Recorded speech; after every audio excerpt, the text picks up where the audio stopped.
the 70 years. That's what he goes there for, is to unlock the door.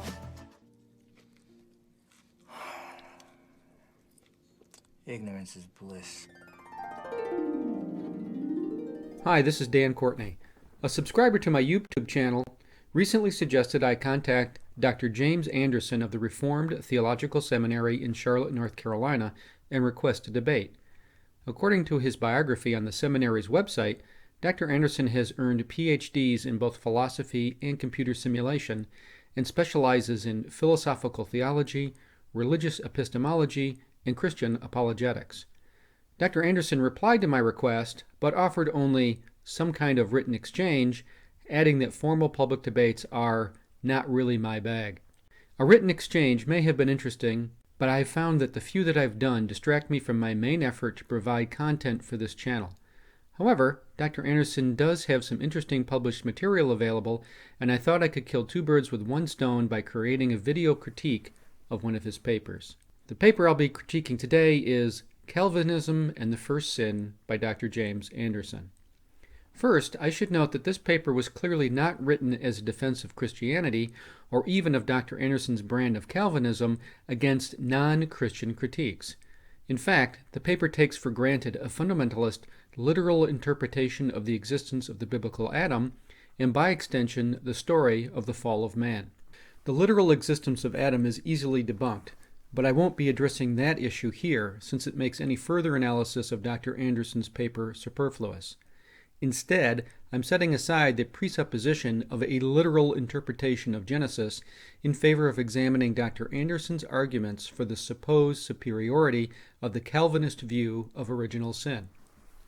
The first sin is considered orthodox Christian teaching by Dr. Anderson, and he describes it as follows.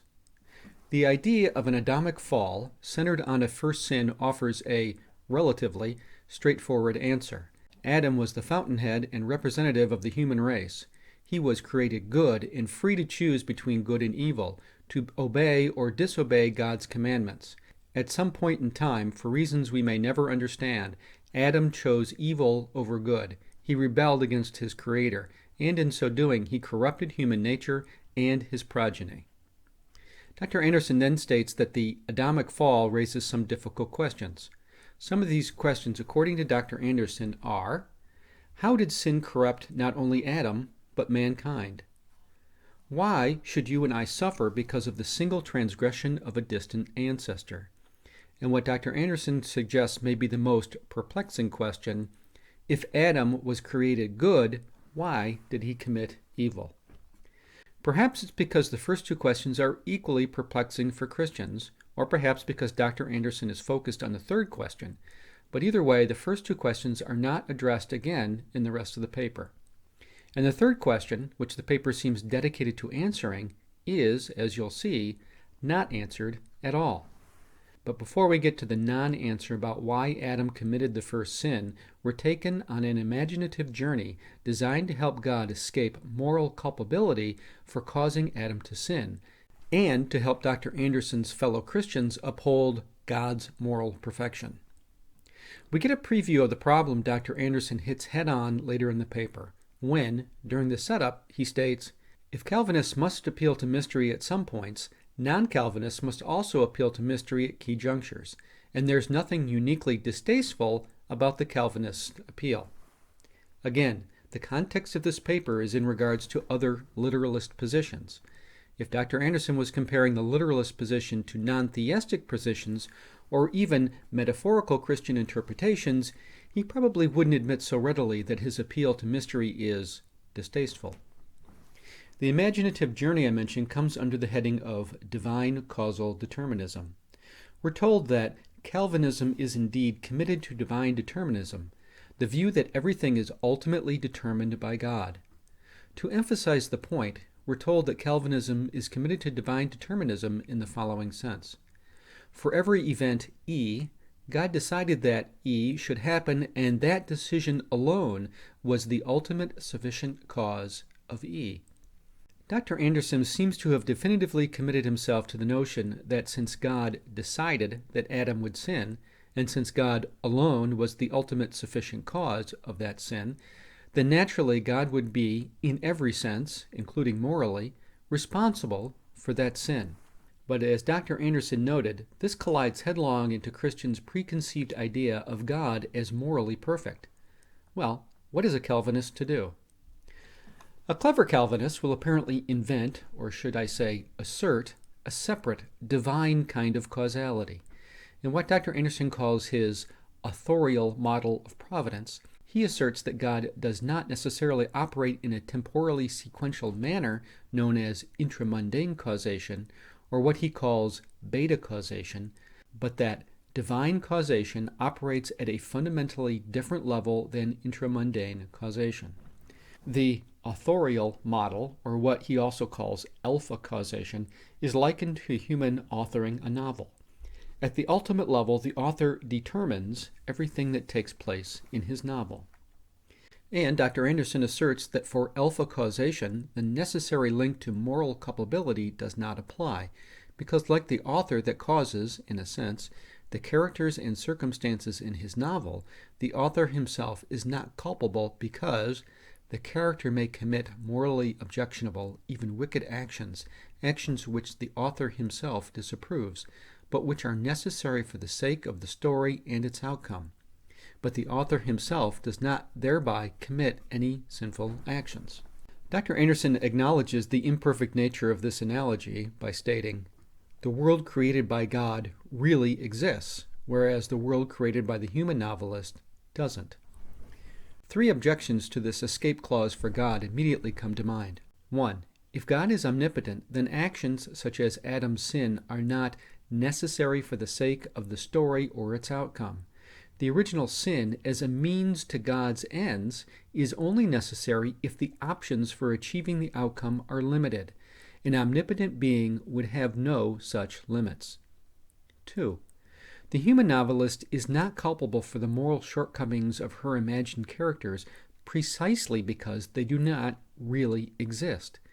If a human with control over another human, such as a parent over a young child, for example, were to cause that child to commit a crime, then the parent would not only be morally culpable, but they would be legally culpable at a minimum as an accessory to the crime. 3. If God, in his authorial role, is alone the ultimate sufficient cause of every event, then what does it mean for any event to have an intramundane cause? Dr. Anderson's authorial model makes, at best, temporal, physical causation unnecessary, and perhaps even non-existent. How can we blame Adam or anyone for an action they literally did not cause? These objections show that Dr. Anderson's imaginative and exculpatory alpha causation just doesn't work. But Dr. Anderson's target audience, presumably fellow Christian literalists, are unlikely to raise such objections, and thus he marches on to three proposed possible objections to this model. 1. God as author of sin. Here Dr. Anderson essentially restates his authorial model argument as a means for establishing a kind of causation without culpability. Dr. Anderson includes quotes from the authors of the Westminster Confession, whom he calls good Calvinists all, to bolster his claim that God is not to blame for sin. He even goes so far as to claim that his theory of alpha causation has the presumption of truth, and therefore the burden of proof thus lies with the critic of Calvinism to show that divine causation must transfer moral culpability. The second proposed objection to his authorial model, the challenges of compatibilism. Dr. Anderson agrees that Calvinism is committed to a compatibilist account of free will, the belief that determinism and free will are compatible, and then uses an argument ad populum to support the compatibilist position. A 2009 poll of professional philosophers found that 59.1% favored compatibilism. Whether the poll made the distinction between divine determinism and simply determinism isn't mentioned, but no doubt many of those philosophers would be very uncomfortable supporting Dr. Anderson's position. Again, Dr. Anderson simply asserts the exculpatory nature of his authorial model. The Calvinist says that God alpha caused Adam's sinning, but he did not beta cause it. We cannot simply assume that our natural intuitions about beta causation can be transferred without qualification to alpha causation. In this remarkable display of equivocation, Dr. Anderson wishes to pluck the one objectionable association from the term causation by the addition of a Greek letter. The next time I'm asked if rape is absolutely immoral, I'll be tempted to ask, is that alpha rape or beta rape? Dr. Anderson's third proposed problem for his authorial model is no causal explanation for the first sin. Dr. Anderson tells us that in regards to compatibilist free will, his beta causation, or intramundane causation, must be sufficiently explained by a conjunction of the person's internal state and his external circumstances. But if Adam's internal state prior to the first sin was wholly good, what could possibly explain his sin, or at least explain it in such a way as to accommodate his moral culpability?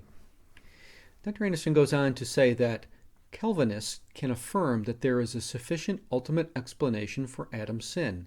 God decreed it. Indeed, there is a sufficient causal explanation. God alpha caused Adam's sinning. Doesn't, Dr. Anderson asks, this commit the very kind of level confusion I've been at pains to expose? Well, actually no. This makes it quite clear. Dr. Anderson has ruled out what he calls beta causation on Adam's part because Adam's internal state was supposedly wholly good when he sinned. So we're left with the so-called alpha causation as the only candidate. And because Adam must be morally culpable, alpha, authorial, or divine causation must still be on the hook.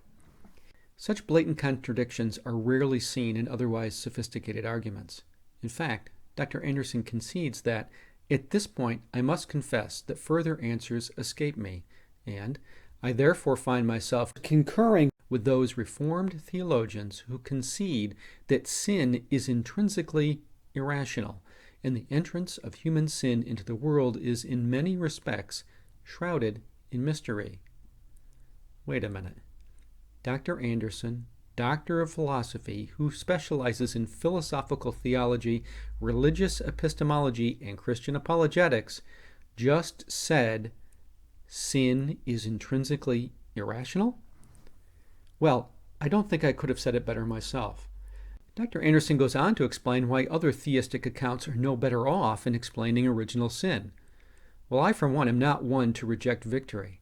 I completely agree that the theistic notion of sin is irrational. Curiously, though, Dr. Anderson concludes with a quote which he compares to Winston Churchill's comments about democracy. Dr. Anderson says, Calvinism offers the worst account of the first sin, except all those other accounts that have been tried from time to time. Well, maybe he should have accepted my offer for a public debate, if only to be exposed to other accounts that have been tried from time to time. Thank you for watching. If you like this video, please subscribe, and as always, your comments are appreciated. What you know you can't explain, but you feel it. You felt it your entire life, that there's something wrong with the world. You don't know what it is, but it's there, like a splinter in your mind.